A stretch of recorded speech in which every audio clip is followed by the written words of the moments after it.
Mis años en África vienen a mí con indudable fuerza. Allí nació la posibilidad de rescate de la España grande. Allí se fundó el ideal que hoy nos rinde. Sin África yo apenas puedo explicarme a mí mismo, ni me explico cumplidamente a mis compañeros de armas. Fin de la cita. Francisco Franco reconocía cuán decisivas fueron las campañas en Marruecos para él y para otros militares golpistas.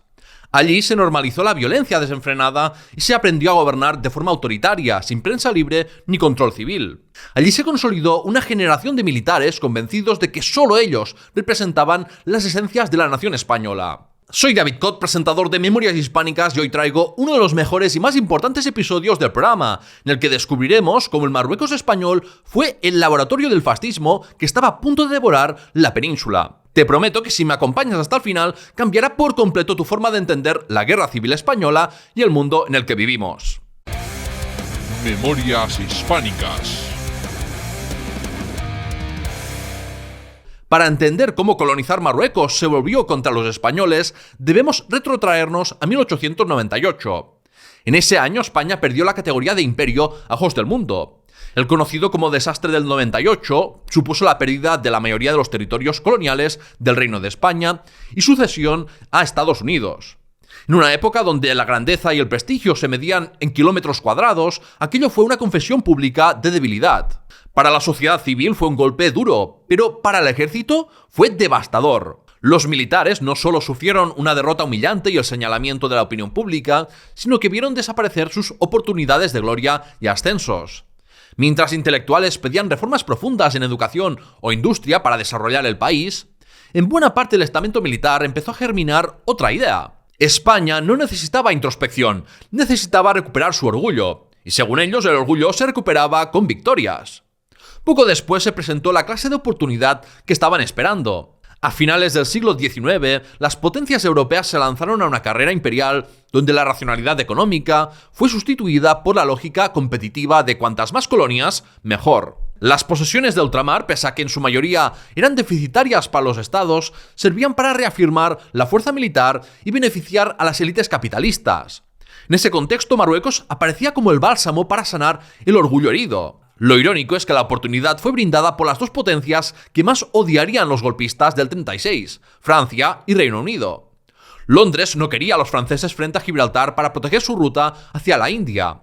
Por ello, en 1904, ambos países pactaron arrastrar a España al reparto de Marruecos. Se hablaba de un régimen de protectorado con la misión de proteger la autoridad del sultán, pero en realidad se le estaba suplantando. Francia se quedó con las tierras más ricas y fértiles, mientras que dejaba para España la zona del Ifni, que por su irrelevancia no fue ocupada hasta 1934, y el marrón de un territorio dominado por las montañas del Rif, que contaba con unos 750.000 habitantes y estaba habitado por tribus bereberes muy fragmentadas. Hubo políticos del régimen de la Restauración borbónica que se mostraron preocupados por los costes y riesgos de la colonización del norte de Marruecos. Pero la cosa siguió adelante con el apoyo de un joven rey deseoso de ser recordado por glorias coloniales. De esta manera, un contexto internacional colonialista, las presiones de Francia y Reino Unido, los intereses empresariales en la explotación de minas marroquíes y el deseo de los militares y los nacionalistas españoles de recuperar el prestigio imperial de España condujeron a la guerra colonial de Marruecos. Si 1898 fue el trauma, 1909 fue la primera gran fractura social.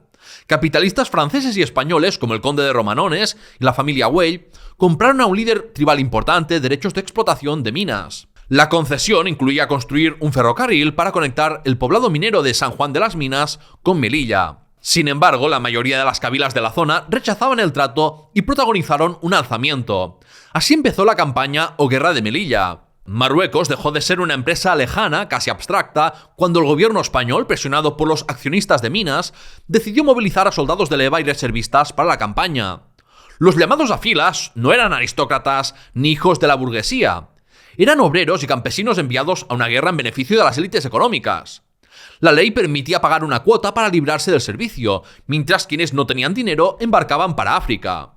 En Barcelona, ciudad industrial que era bastión del anarquismo y del nacionalismo catalán, la indignación se transformó en huelga revolucionaria. Se levantaron barricadas y el ejército fue desplegado para sofocar la revuelta, hoy conocida como Semana Trágica.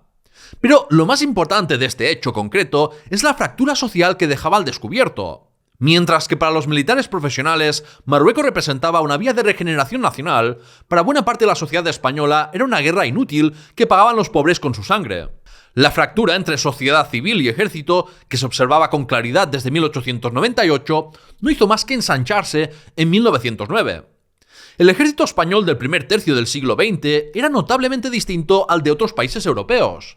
Los militares profesionales constituían una casta apartada del resto de la sociedad y erigida como una élite que menospreciaba al pueblo llano. Desde la Primera Guerra Carlista, los militares habían tenido un papel de suma importancia en la vida política española, por la amenaza o consumación de golpes de Estado. Buen ejemplo de ello fueron las presiones con las que consiguieron la aprobación de la Ley de Jurisdicciones de 1906, bajo la cual civiles podían ser juzgados por tribunales militares por delitos considerados contrarios a la patria y al ejército, una iniciativa para tratar de acallar críticas.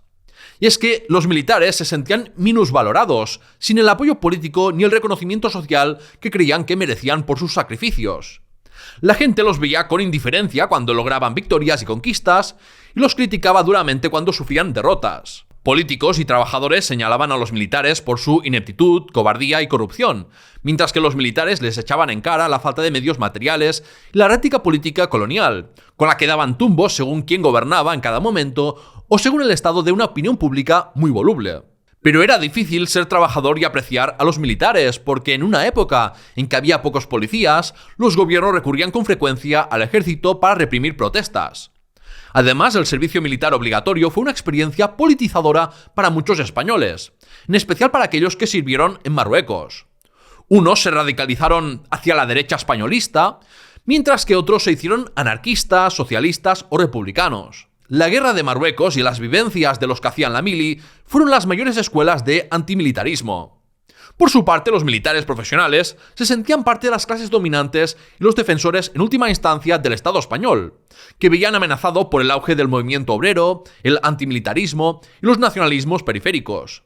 Francisco Franco o Juan Yagüe, entonces simples cadetes de la Academia Militar de Toledo, adoctrinados en el autoritarismo, militarismo y españolismo exaltados, ya tenían tantas ganas de someter y matar a izquierdistas o a catalanistas como a los moros, todos vistos como traidores o enemigos de España.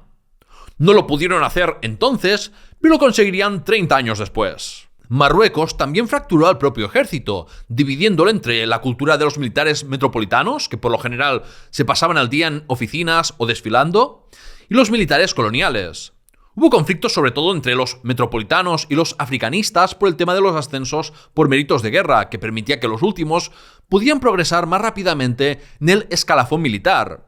Pero ¿quiénes eran esos militares que llamamos africanistas? Ha sido un término que ha dado lugar a confusión, pero por africanista se entiende una facción del ejército español compuesta por oficiales ambiciosos que servían con ganas en Marruecos, Ceuta y Melilla. Estaban dispuestos a dejar un rastro de cadáveres marroquíes, rifeños y españoles para conseguir ascensos rápidos. Los africanistas compartían autoritarismo en sus formas. En muchos casos eran rabiosamente antidemócratas, pues veían los debates y negociaciones como síntomas de debilidad.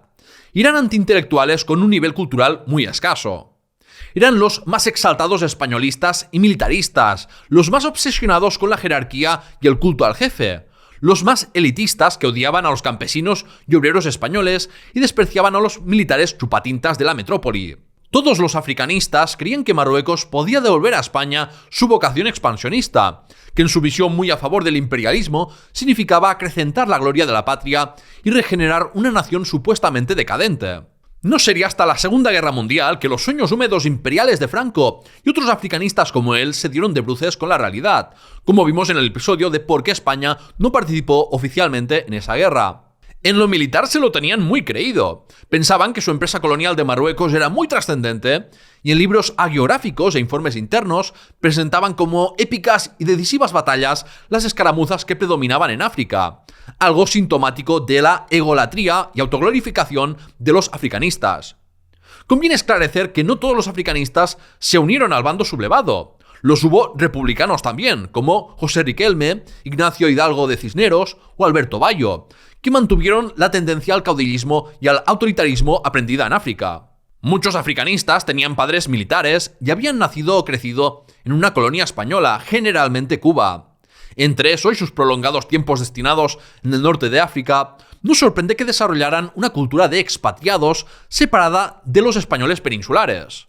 Algunos reconocían que se sentían extranjeros en España y no entendían ni aceptaban la dirección en la que estaba yendo la sociedad española con el auge del republicanismo laico, los sindicatos o el pacifismo. En reacción a esos cambios, los africanistas creían que solo el ejército preservaba los verdaderos valores nacionales.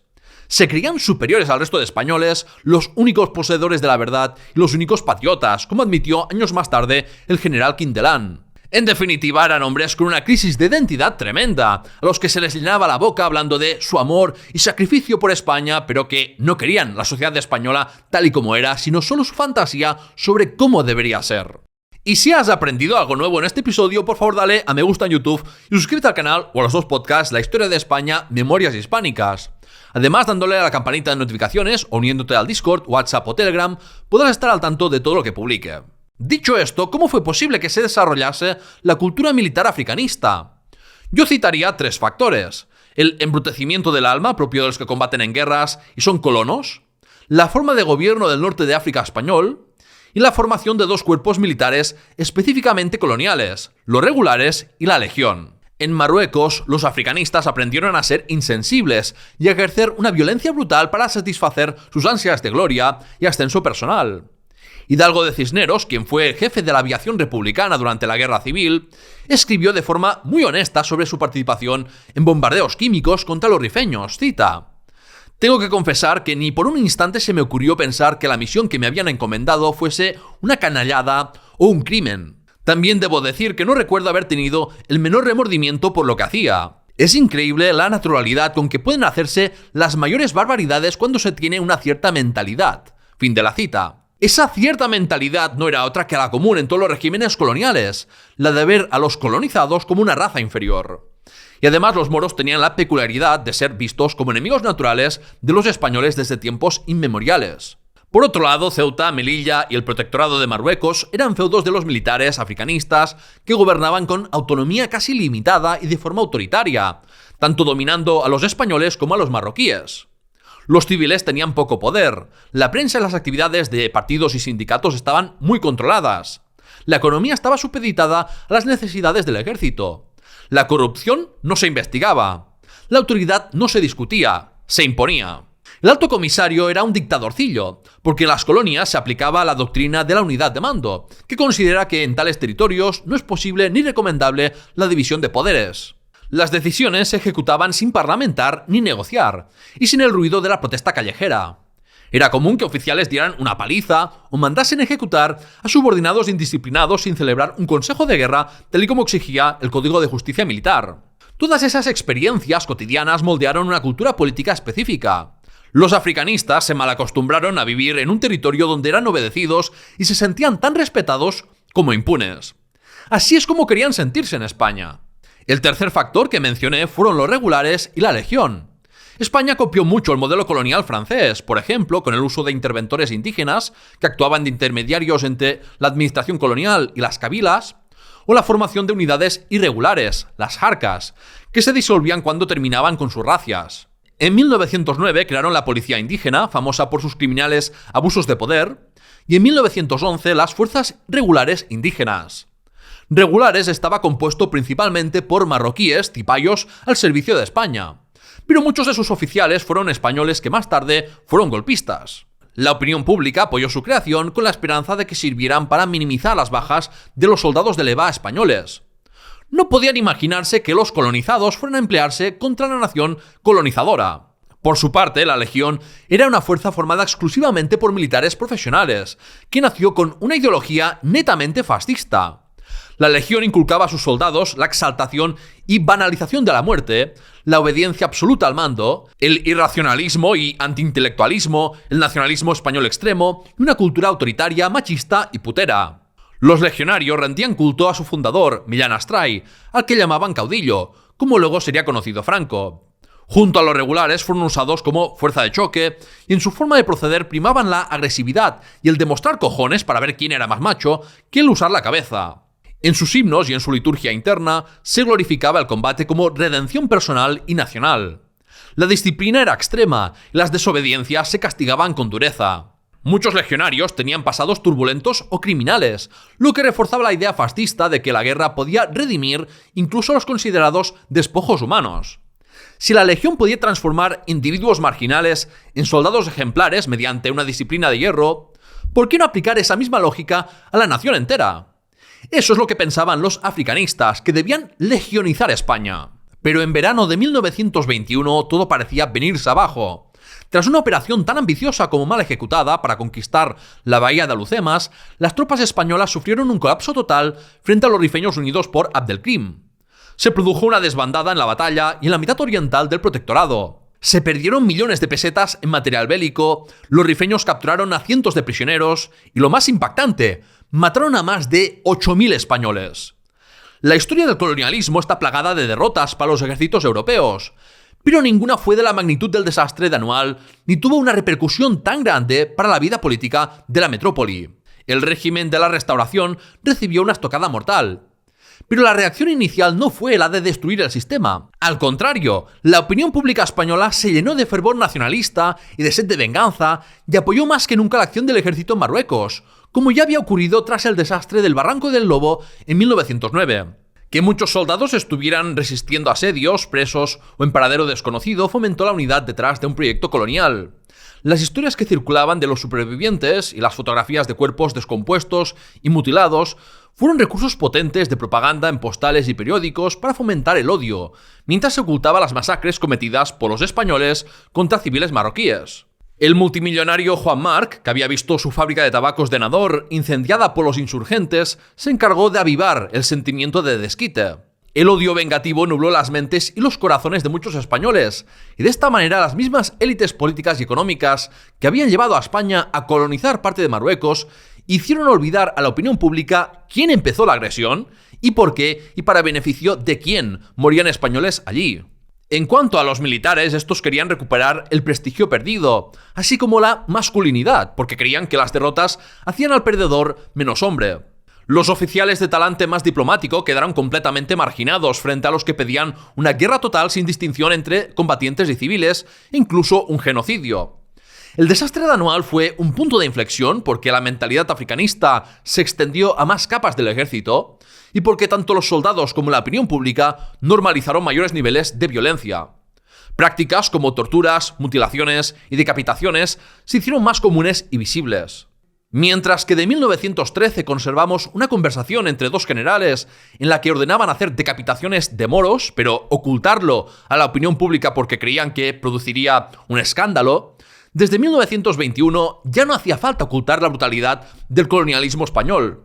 Periodistas explicaban con goce cómo el ejército dinamitaba poblados enteros sin dejar nada en pie. Legionarios mataban a ancianos, mujeres y niños y no pasaba nada. Exhibían orejas o cabezas de marroquíes en sus bayonetas y el público aplaudía. Los aviadores se aficionaron a arriesgarse con vuelos a ras de suelo para ametrallar poblados y zocos y provocar terror entre la población. Por el mismo motivo, lanzaban bombas explosivas e incendiarias contra unos nativos indefensos frente a las armas más modernas. Pero hubo un tipo de arma que el ejército empleó contra los rifeños que por el escándalo que podía provocar se esforzaron en ocultarlo a la opinión pública. Me refiero a las armas químicas que tanto terror provocaron en la Primera Guerra Mundial. Tras el desastre de Anual, muchos militares se convencieron de lo adecuado que sería su uso. Lo justificaban como una forma más humanitaria de terminar con la guerra, al asumir que morirían menos españoles y que los rifeños se rendirían más rápidamente, o al menos eso se decían a sí mismos para dormir tranquilos por las noches. Los gases tóxicos se veían como la panacea para evitar que se repitieran las sonadas derrotas que inflamaban a la opinión pública. Alfonso XIII, que como vimos en un vídeo hizo labores humanitarias a favor de prisioneros de guerra y desaparecidos durante la Primera Guerra Mundial, fue el mismo rey que se mostraba completamente genocida respecto a los rifeños, afirmando que debían exterminar a las tribus más próximas a Abdelkrim y debían emplearse los métodos más violentos contra ellos sin tener en consideración vanas preocupaciones humanitarias. Quienes más ayudaron en la fabricación de armas químicas fueron los alemanes, pero Reino Unido y Francia sabían que los españoles empleaban estas armas en el Rif y censuraron toda información al respecto. Al fin y al cabo, pese a los conflictos que pudieran tener entre ellos, todos eran países europeos colonialistas y querían defender ese orden mundial. No era extraño que quienes se escandalizaban por el empleo de armas químicas contra europeos se mostrase a favor de su uso contra lo que llamaban tribus no civilizadas, porque en el fondo de la cuestión está el verlos como razas inferiores. El arma química más empleada contra los rifeños fue el gas mostaza, que no tiene efectos inmediatos pero que es temible porque mata células nerviosas y quema la piel y pulmones. La contaminación puede permanecer durante días o semanas en las cosechas y frutas que consumían o en el agua que bebían. Una exposición prolongada lleva a la muerte. Sus efectos a largo plazo, algunos desconocidos en aquella época, incluyen ceguera temporal o permanente, cáncer, asma y problemas cardíacos. Se cree que los intensos bombardeos de gas mostaza entre 1923 y 1927 han seguido afectando al paisaje, provocando que en algunas zonas ya no crezcan plantas, y además la mayor incidencia de cáncer en el Rif podría explicarse por la transmisión genética de sus efectos.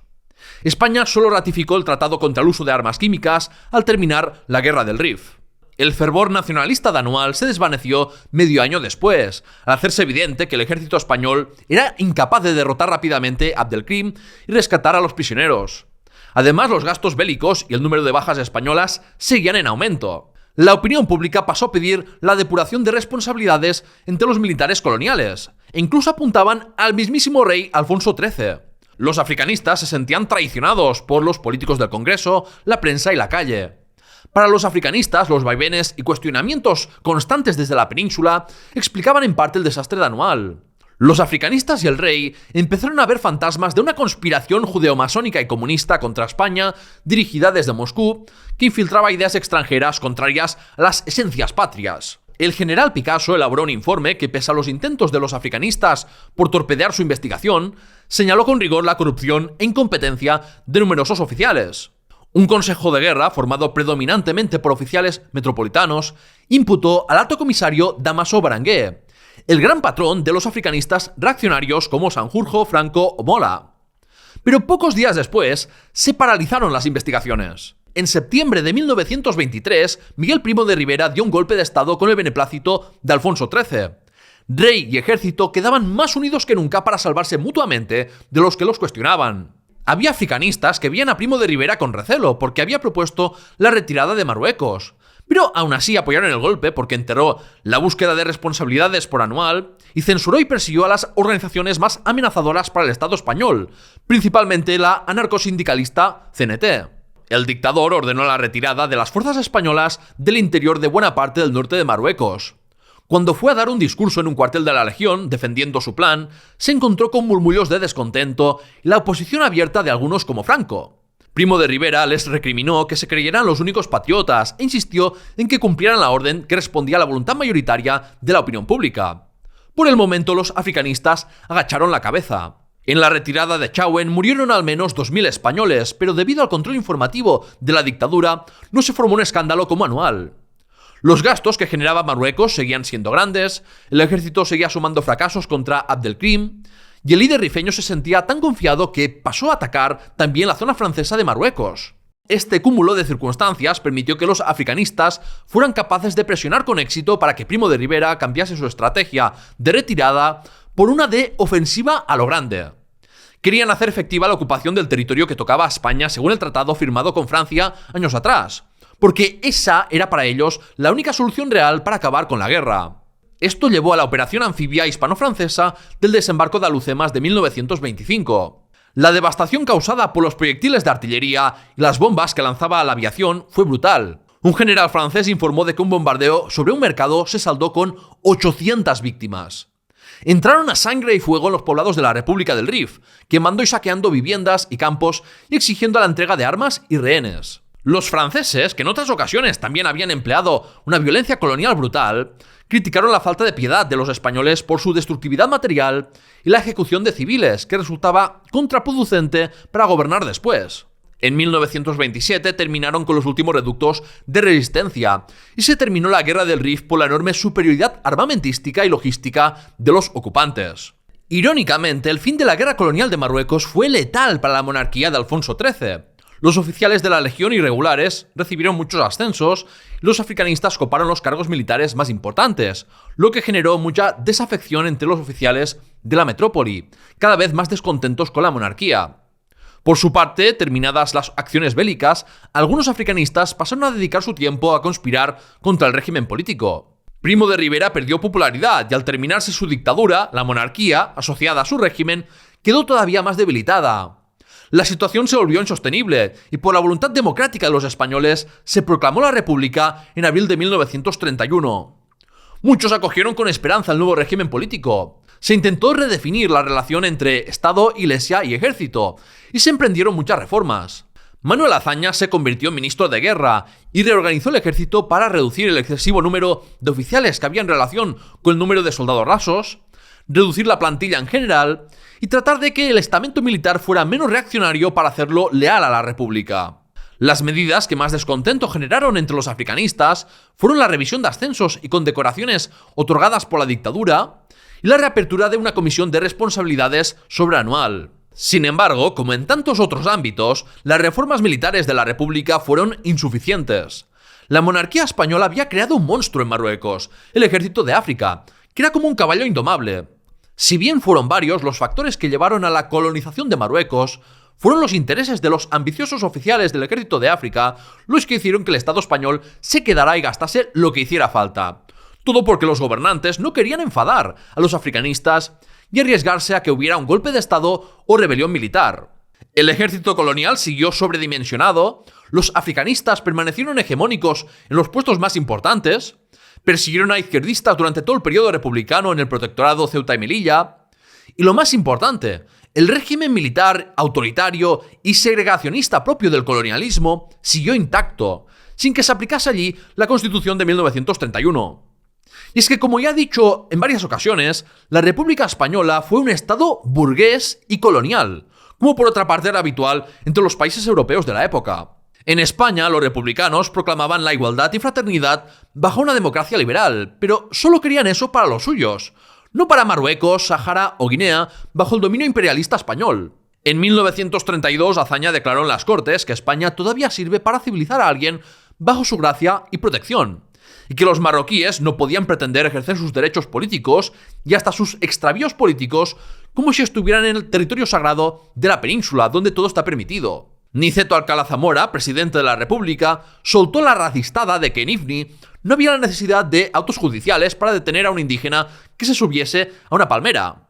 Joan Molas, catalanista que fue designado en 2 ocasiones alto comisario de Marruecos, fue rabiosamente contrario al nacionalismo marroquí. La actitud mayoritaria entre los españoles era de indiferencia a las poblaciones colonizadas, e incluso de abierto odio en el caso de los moros. Ni el antibelicismo ni el anticolonialismo fueron mayoritarios, porque las actitudes contra la guerra de Marruecos eran más por el hecho de que arriesgasen la vida soldados de leva de clase trabajadora, que no por la guerra en sí, que no les habría parecido tan mal si la hubieran hecho militares profesionales y hubieran ganado sin incurrir en muchos gastos. La empatía hacia los colonizados y la convicción moral antiimperialista eran la excepción. Esto incluso es cierto entre los anarquistas, socialistas, comunistas y nacionalistas vascos y catalanes. Cuando los militantes de la CNT se posicionaron en contra de la discriminación salarial entre españoles y marroquíes, fue más para evitar que los empresarios aprovechasen de una mano de obra más barata a la que poder mantener en peores condiciones laborales, que por antirracismo y anticolonialismo. Los republicanos e izquierdistas pagaron muy cara su falta de coherencia ideológica. En cambio, tú puedes pagar una mensualidad o anualidad barata en patreon.com/lahistoriahispana y apoyar así mi divulgación histórica, que no es una basura hecha a base de inteligencia artificial. O también puedes ir a la página web del programa y comprar en la tienda. Tienes los enlaces en la descripción.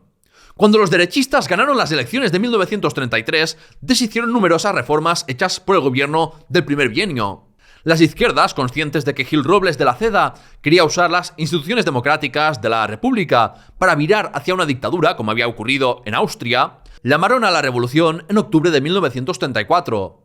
Solo en Asturias se produjo una huelga revolucionaria por la unión de socialistas de UGT, anarquistas de CNT y comunistas. El gobierno derechista, por sugerencia de Francisco Franco, decidió movilizar a la Legión y a los regulares marroquíes para aplastar la revolución. Por primera vez, unas tropas coloniales eran empleadas contra los españoles en suelo ibérico, y sirvió de antecedente de cómo tratarían a los izquierdistas en la guerra civil. También era la primera vez en siglos que soldados moros pisaban Asturias, todo gracias a la derecha patriotera. En una entrevista, Franco, que era quien dirigió las operaciones desde Madrid, declaró que el conflicto era una guerra fronteriza, es decir, que consideraba a los obreros asturianos extranjeros. El moro, rebelde al que había que exterminar, había pasado a ser el rojo. Esta misma forma de pensar siguió en la Guerra de España, cuando los derechistas, confabulados con potencias fascistas, presentaban a los rojos como extranjeros antiespañoles.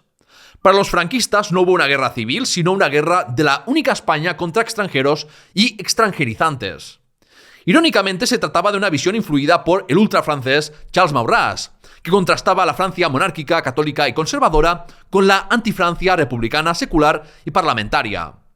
Acusar a los republicanos de ser hordas salvajes y turbas de ladrones y bandidos fue un recurso de alteridad para justificar la necesidad de someterlos. También trasladaron de Marruecos a España lo de tildar a los enemigos de cobardes y fanáticos, infantilizarlos llamándolos rojillos, o acusarlos de asesinos y corruptos, que como suele ocurrir en la derecha, toda acusación era en realidad una confesión y una proyección en el enemigo de lo que ellos hacían. Durante la Guerra Civil, los propagandistas falangistas llegaron a emplear una fotografía tomada durante la Guerra del Rif con legionarios sujetando cabezas decapitadas de moros, pero manipularon su contexto y en el pie de foto escribieron «monstruosidad roja». Como era de esperar, en la represión de los revolucionarios asturianos, los legionarios irregulares emplearon los métodos aprendidos en la Guerra del Rif. Se practicaron bombardeos sobre población civil, detenciones masivas, tomas de rehenes, torturas de prisioneros, asesinatos sin juicio y violaciones. Los actos de barbarie que más chocaron en España fueron las mutilaciones de cadáveres, como decapitaciones y amputaciones de orejas, narices, pechos o testículos. Era un ensayo de lo que pasaría 2 años después. Tras dejar más de 900 asturianos muertos, Franco vio su imagen reforzada, y algunos en la derecha española lo veían como un salvador de la patria por la represión de la revolución. Cuando el Frente Popular ganó las elecciones de febrero del 36, la conspiración golpista no hizo más que crecer. Ocurrió lo que vimos que predijo Josep Maria Praus, que tras el fin de la Guerra del Rif, los militares podrían aburrirse y pasar su tiempo conspirando. Por parafrasear aquello de o la República somete a Juan Marc o este somete a la República no sometió a los militares africanistas y estos terminaron por destruirla. En Marruecos, los africanistas habían gozado de un poder absoluto y de una calma aparente conseguida por el terror que ejercían. Pero cuando miraban la sociedad española desde sus lentes uniformadoras típicas de los militares, entendían la pluralidad política, los conflictos sociales y la diversidad cultural como debilidad y caos.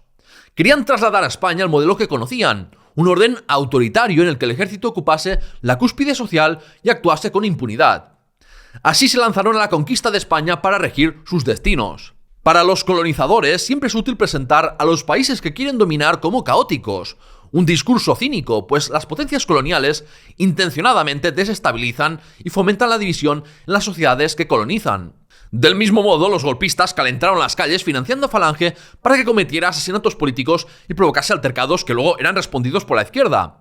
Y amplificaron a través de parlamentarios y periódicos golpistas la sensación de caos y el discurso catastrofista de que España se rompe y se va al garete, que tanto sigue gustando a la derecha, para así generar un clima en la opinión pública más favorable al golpe.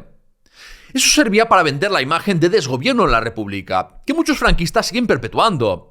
Y era como decir que los españoles eran incapaces de gobernarse a sí mismos y necesitaban a los militares. En octubre de 1937, Juan Yagüe, el carnicero de Badajoz, pronunció unas palabras muy elocuentes sobre lo que deseaban hacer con los rojos. Cita: «Primero vamos a redimir a los del otro lado, vamos a imponerles nuestra civilización, ya que no quieren por las buenas, por las malas, venciéndoles de la misma manera que vencimos a los moros, cuando se resistían a aceptar nuestras carreteras, nuestros médicos y nuestras vacunas, nuestra civilización, en una palabra». Fin de la cita. Traer la civilización por las buenas o por las malas es el mismo discurso del colonialismo. Los traidores se presentaban como defensores de la civilización frente a la barbarie. ¿Pero qué significa civilización? Es una palabra vacía y abstracta que cada uno se imagina de un modo u otro. El golpe no habría sido posible sin el dinero y la logística de Juan Marc, el capitalista español más importante del siglo XX que llegó donde llegó gracias a sus negocios del norte de África, como vimos en la serie biográfica que hice sobre él. El director del golpe, Emilio Mola, inicialmente pensaba usar al ejército de África solo si las cosas se torcían, pero en junio del 36 comprendió que el traslado de las tropas coloniales a España era necesario, pues no tenían suficientes apoyos en las guarniciones de la metrópoli. En Marruecos, Ceuta y Melilla, la sublevación tuvo un éxito casi instantáneo. En cambio, en España, la clase trabajadora estaba bien organizada y se movilizó para aplastar a los fascistas, y gracias a ello el golpe fracasó en la mayor parte del país. Quedó claro que Mola se equivocó en sus previsiones y que el éxito de la rebelión dependía principalmente de poder trasladar a los soldados de África a España. Y ciertamente los legionarios y los regulares marroquíes fueron decisivos en evitar la derrota en los críticos primeros meses de guerra. Pero Emilio Mola no fue el único que se equivocó. El 25 de febrero de 1936, unos nacionalistas marroquíes entregaron un memorándum a Azaña en el que alertaban de que los monárquicos, católicos y militares estaban tramando algo contra el gobierno. Como tantos otros avisos sobre el golpe, sus advertencias fueron inexplicablemente minimizadas o ignoradas. Igual que el presidente Azaña se equivocó temiendo más una revolución anarquista que un golpe militar reaccionario, también se equivocó preocupándose más por la expansión del comunismo en Marruecos y del nacionalismo marroquí que por los militares coloniales. Y la República siguió equivocándose durante la guerra al no tratar de llegar a acuerdos con independentistas rifeños y nacionalistas marroquíes para prometer sus independencias o al menos un estatuto de autonomía a cambio de que se rebelasen contra los facciosos. El miedo a enfadar a Francia y Reino Unido, el fuerte racismo contra el moro y la falta de conciencia anticolonial entre la mayoría de españoles fueron factores que jugaron en contra de los intereses racionales de la República. Gracias a ello, Franco pudo reclutar cerca de 80.000 marroquíes durante la Guerra de España que empleó como carne de cañón, al no valorar sus vidas tanto como la de los españoles derechistas. Como eran usados como tropas de choque y sufrían más bajas, no sorprende que los marroquíes cometieran más barbaridades de media, igual que los legionarios. Pero también fueron usados como chivos expiatorios para culparles de los mayores excesos de su bando y atribuirles falsamente actos cometidos por españoles. El ejército de África estaba familiarizado con una guerra colonial irregular, con columnas muy móviles comandadas por jefes que disponían de gran autonomía para tomar decisiones. Eso es lo que imperó en su avance por Andalucía y Extremadura, donde no había un frente bien definido y las milicias no tenían ni la experiencia ni el armamento adecuado para hacerles frente. Que Franco no se apresurase a llegar a Madrid fue una decisión para no dejar desprotegida la retaguardia, pues en Marruecos habían aprendido la lección a base de sufrir desastres militares. También hay que decir que tuvo dificultades en avanzar rápido por la resistencia que encontró por el camino y las dificultades en transportes, o sea que no todo fue parte de un plan. Pero cuando los sublevados tuvieron que enfrentarse en Madrid a un sólido sistema de trincheras, las brigadas internacionales y armamento soviético puntero como tanques, aviones y artillería pesada, los facciosos, incluyendo el ejército de África, fueron derrotados. Una cosa era enfrentarse a una guerra de guerrillas y a unos enemigos con unos medios muy inferiores, y otra combatir en una guerra urbana y en una guerra convencional de frentes con fuerzas armadas mecanizadas. Ninguno de los dos bandos estaba bien preparado para una guerra moderna, ni sabía aprovechar las tecnologías disponibles, y a base de fracasos fueron aprendiendo sobre la marcha. Por tanto, que durante los primeros meses de la guerra, el ejército de África emplease los mismos métodos que en la guerra colonial de Marruecos, se debía más a que era lo que habían mamado a lo largo de su carrera militar, que no a una voluntad consciente de emplear tácticas coloniales. Tras su primer fracaso en tomar Madrid, el ejército de África se dispersó, y sus unidades fueron empleadas para tapar huecos en todos los frentes y elevar la calidad del resto de tropas. Es revelador que hasta 1938 Franco no dejase que tropas de leva actuasen sin la presencia de legionarios, marroquíes o falangistas y requetés, porque temía, con razón, que hubiera deserciones y actos de sabotaje por la presencia de izquierdistas del ejército franquista. Los golpistas confiaban más en los moros que en los españoles, y no es de extrañar, porque los golpistas estaban colonizando España, la estaban sometiendo a un dominio contrario a la voluntad popular mayoritaria. Desde su planificación, los golpistas partían desde una concepción de guerra total de tipo fascista, que tenía por objetivo declarado purificar a España de los elementos extraños que según ellos corrompían y degeneraban la nación. Cuando el socialista Indalecio Prieto pidió a Mola terminar con el derramamiento de sangre, este le respondió que la guerra tenía que terminar con el exterminio de los enemigos de España. Se repetía la voluntad genocida observada en Marruecos desde el desastre de Anual. Según expresó Yagüe, su experiencia militar en Marruecos le enseñó que es inútil vencer un enemigo sin quebrantar su moral. ¿Y qué mejor forma de destruir la moral que empleando una violencia desenfrenada allá por donde pasaban? Hubo muchas operaciones de limpieza, sobre todo en Andalucía y Extremadura, en las que camiones cargados de militares y falangistas registraban pueblos y asesinaban a todo aquel sospechoso de ser izquierdista. Pueblo en el que entraban, pueblo en el que fusilaban y saqueaban para escarmentar y eliminar los españoles más politizados a la izquierda y paralizar al resto de terror. Tal violencia fue común en los primeros meses y fue a menos a medida que la balanza se inclinaba a favor de los facciosos y que se tenían que empezar a preocupar más por construir unas bases sólidas para gobernar.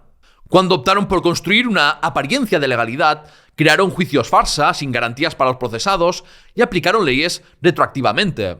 Para los africanistas, los vencidos carecían de derechos y estaban completamente a la merced de lo que decidiera el vencedor. Eso significaba que tampoco tenían derecho a la propiedad. El robo y destrucción de bienes tan habitual en Marruecos se trasladó a España y confiscaron las propiedades de los vencidos, que fueron condenados a la miseria. Eso si no habían muerto o terminado recluidos o en el exilio. Hubo oficiales sublevados que animaron a sus soldados a violar mujeres de izquierdas o emparentadas con hombres de izquierda, para escarmentarlas como malas mujeres que eran acusadas de antiespañolas, comunistas, ateas y promiscuas. Era una violencia sexual y simbólica en términos patriarcales y moralistas, además de ser una recompensa como botín para los soldados. También los pueblos que entraban hacían rituales públicos para humillar a las mujeres más feministas.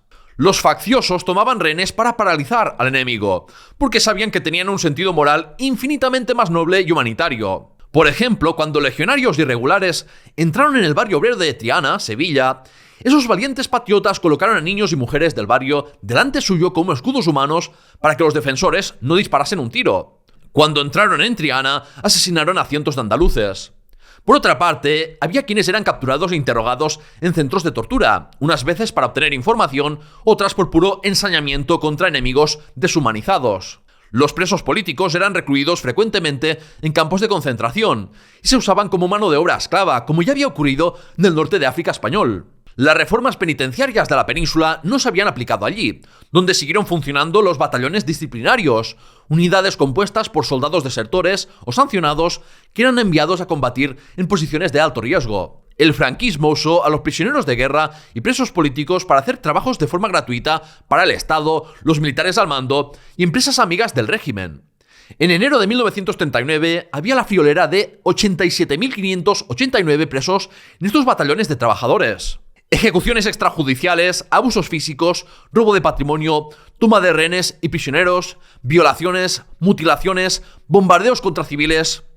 Todos los métodos violentos empleados contra los colonizados pasaron a usarse también contra los españoles. Bueno, todos no. En la Guerra de España nunca llegaron a emplearse armas químicas. Eso sí, en enero de 1937, tras fracasar en Madrid, Franco recibió 100 toneladas de gas mostaza de Italia y Alemania. Por si acaso, desde el inicio de la guerra, los rebeldes habían iniciado una campaña de intoxicación mediática acusando a los republicanos de usar armas químicas para auto-otorgarse la legitimidad de emplearlas. Si no lo hicieron, probablemente fue por miedo a sanciones internacionales, visto el escándalo que provocó que los italianos empleasen tales armas en Abisinia. En cualquier caso, Franco siguió la filosofía aprendida en Marruecos de desmoralizar y castigar al enemigo con una violencia brutal, para que el miedo dominase el corazón de los españoles y se resignasen a sentir apatía por la política. El dictador quería una victoria total y rechazó cualquier intento de mediación o de rendición con condiciones. Como en Marruecos, en España no hubo una voluntad de reconciliación y una paz verdadera, solo el sometimiento de los vencidos. Las mismas élites políticas, militares y económicas que se embarcaron en la colonización de Marruecos y en las estúpidas guerras para someter a su población, fueron las mismas que luego usaron todos sus medios contra los españoles de clase trabajadora que se habían visto obligados a hacer el servicio militar para un estado colonial. Los españoles que habían contemplado con indiferencia los crímenes cometidos por el colonialismo español en África y el autoritarismo al que estaban sometidos los colonizados, acabaron siendo víctimas del boomerang imperial. El boomerang imperial es un concepto clave con el que te debes quedar y que ha subyacido en toda la narrativa de este episodio. Por boomerang imperial entendemos el proceso por el cual las técnicas represivas, violentas y de vigilancia experimentadas y desarrolladas contra poblaciones colonizadas terminan siendo trasladadas a la metrópoli para usarlas contra su propia población. Como expuso brillantemente Aimé Césaire en su ensayo titulado Discurso sobre el colonialismo, los campos de concentración, las torturas, los trabajos forzados, el autoritarismo, las jerarquías raciales o el genocidio no fueron inventos de los nazis. Todo eso ya lo habían aplicado los imperios coloniales europeos en otros continentes. ¿Y qué te piensas? ¿Que esa dominación de otros pueblos no iba a transformar también a las sociedades colonizadoras? ¿Acaso con sus actos de violencia para mantener una superioridad racial, los colonos no se estaban deshumanizando a ellos mismos, convirtiéndose en bestias insensibles? ¿Cómo se puede pensar que la opresión autoritaria tolerada contra otros no se puede aplicar a la gente de tu propio país? Yo te diré cómo se puede pensar eso. Por racismo, y en última instancia por las relaciones de dominación y explotación. Solo así se explica que los españoles, por lo general, celebrasen o no les importasen los actos atroces cometidos contra los marroquíes, mientras que esas mismas prácticas causaron escándalo cuando las sufrían españoles. De igual manera, cuando los estadounidenses inician otra guerra imperialista, en medios y películas ponen el foco en los soldados gringos como víctimas, y no en los cientos de miles de muertos que causan. El doble rasero es dolorosamente obvio. Seguramente si preguntásemos a los yanquis si creen que existen razas inferiores, la mayoría diría que no. Pero las acciones hablan más claro que las palabras. Existe un racismo fuerte, interiorizado, muchas veces inconsciente, y que podemos tener todos, que valora la vida de unos más que la de otros. Así que quiero que hagas introspección, que mires a tu corazón y seas sincero respondiendo a una pregunta incómoda. ¿Crees que la vida de un español vale lo mismo que la de un iraní o que la de un nigeriano? Si la respuesta es que no, tienes una tarea pendiente en desarrollo personal. Conectemos lo aprendido en este episodio con el presente para que lo dicho no se borre de tu mente tan rápido como ha entrado. Por ejemplo, Palestina lleva muchos años siendo un campo de pruebas para armamento puntero y tecnologías de vigilancia masiva que desarrolla Israel, un apéndice de Estados Unidos. Esas tecnologías luego son compradas por estados y entidades privadas que las emplean para controlar a su población y reprimir disidentes y minorías. Todo en beneficio de la clase dominante de un centro imperial encabezado por Estados Unidos y del que los estados europeos son vasallos y colaboradores necesarios.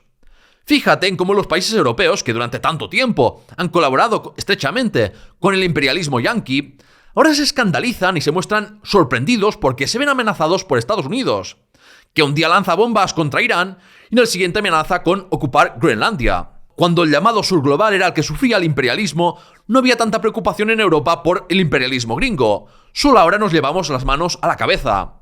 Los efectos del boomerang imperial también se observan con claridad dentro de Estados Unidos, en especial desde 2001, que bajo el pretexto de la lucha contra el terrorismo islámico, se pusieron a invadir muchos países de Oriente Medio, al mismo tiempo que restringían las libertades y vulneraban mucho más la privacidad de sus ciudadanos en nombre de la seguridad nacional. De llamar terroristas a los mismos yihadistas que auparon para debilitar a la Unión Soviética, han pasado a llamar terroristas también a los izquierdistas y víctimas de la violencia policial y de esa Gestapo llamada ICE. La militarización de la policía desde hace décadas y de una simple agencia de control migratorio es solo un ejemplo más del boomerang imperial. Estados Unidos ahora tiene como presidente a un fascista incompetente y a muchos multimillonarios detrás suyo apoyando el desmantelamiento de la ya exigua democracia que tenían para pasar a ser, sin engaños, un país completamente dominado por unos oligarcas.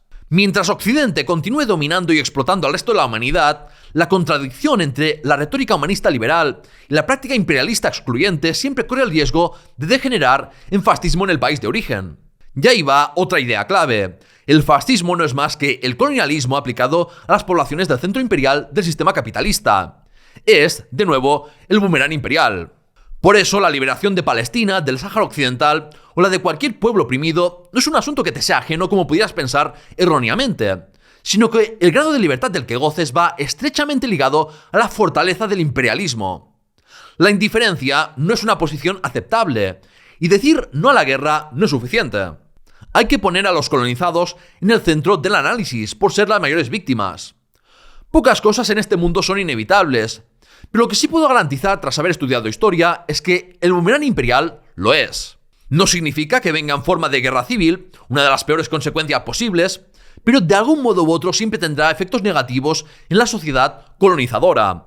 Por eso debes ser antiimperialista, por eso no debes glorificar empresas coloniales, que no se basan más que en la explotación de otros. Los motivos morales de empatía y amor al prójimo deberían ser más que suficientes para que cualquier ciudadano medio fuera antiimperialista. Pero si esas razones no te parecen suficientes, sé antiimperialista porque no eres gilipollas, por egoísmo, porque sabes que está en tu interés que no se brutalicen otros pueblos en nombre de tu país. Y es que como dijo Martin Luther King, la injusticia en cualquier lugar es una amenaza para la justicia en todas partes. ¿Qué te ha parecido? ¿He logrado cambiar tu perspectiva sobre la guerra de España? Si es así, por favor dale a me gusta y deja un comentario con tus reflexiones sobre lo que has aprendido. También te animo a compartir el vídeo en redes sociales o por WhatsApp para mover las conciencias de otros.